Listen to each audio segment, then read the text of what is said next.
Во пресрет на покренување на обвиненија за пожарот во Кочани и почетокот на судскиот процес, председателот на Основниот суд Кочани веќе побара од судски да се делегираат двајца судии од другите основни судии за да помогнат во работата на Кочанскиот суд, кој ќе се соочи со еден од најголемите судски процеси. На седницата на судски совет, судијата известител Исамедин Лимани појасни дека досега за случајот во предистрагата постапувале само двајца судии, од кои едниот е председателот на Кочанскиот основен суд.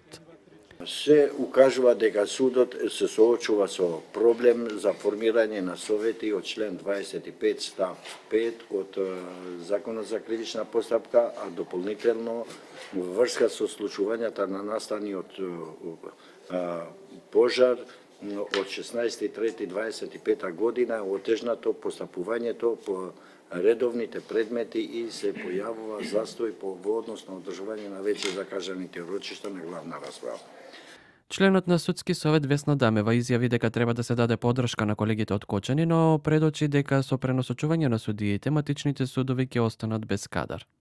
Меѓутоа, јас вршев и други извиди со цел судскиот совет да донесе правилна одлука, да не биде на штета ниту на еден, ниту на друг суд. Најпрвин се обидов да исконтактирам со председателот на судот и истото да се наметне како прашање на колегиум, дали некој има согласност од судиите, затоа што тоа е најважно, некој од судиите да прифати да помогне на колегите во Кочани, каде што знае дека се преоптоварени. Судски совет ја избра судијката од Велешкиот основен суд Емине Калач во наредните 2 месеци да работи во Кочанскиот. Предлогот на судијата Исамедин Лимани го ставам на гласање. Кој е за?